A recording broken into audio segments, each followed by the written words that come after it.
Zaman sekarang sudah berbeda dengan dulu.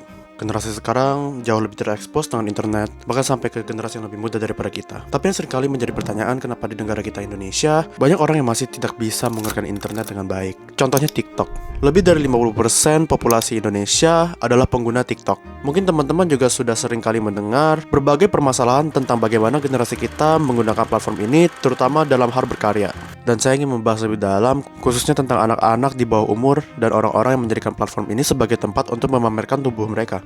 Karena mungkin seringkali mereka menganggap konten itu adalah konten yang menguntungkan. Di zaman sekarang sangat mudah untuk menemukan konten yang tidak bermutu dan berdampak negatif di platform ini. Yang lebih mengkhawatirkan justru konten seperti ini sangat mempengaruhi generasi muda yang seharusnya fokus membangun masa depan, malah teralihkan dengan tren pamer tubuh dan konten berbau dewasa. Otak manusia adalah organ yang sangat kompleks. Dan bagi pelajar SD, SMP, SMA, tentu otak mereka masih berkembang. Mungkin kamu sudah sering dengar kata dopamin. Tapi apa dopamin itu? Dopamin adalah zat kimia di otak yang berperan dalam rasa senang, motivasi, dan kebiasaan kita. Ketika kita terus-menerus terpapar konten seperti ini, otak dipaksakan melepaskan dopamin secara berlebihan atau tidak alami. Dan lama-kelamaan, otak bisa terbiasa, bahkan kecanduan. Akibatnya, kita akan terus mencari rangsangan yang lebih besar hanya untuk mendapatkan rasa yang sama. Dan di titik ini bukan cuma soal konten lagi.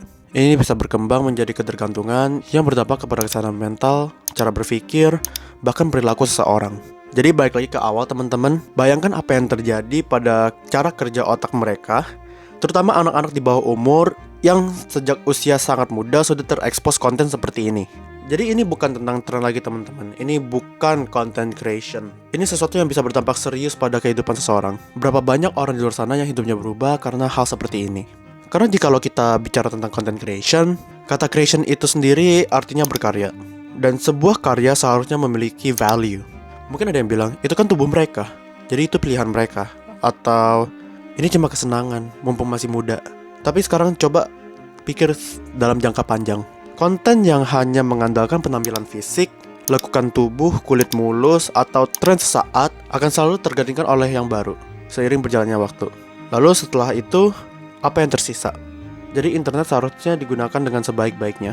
Karena internet adalah alat yang memudahkan kita, manusia, untuk belajar, berkembang, dan mencari informasi.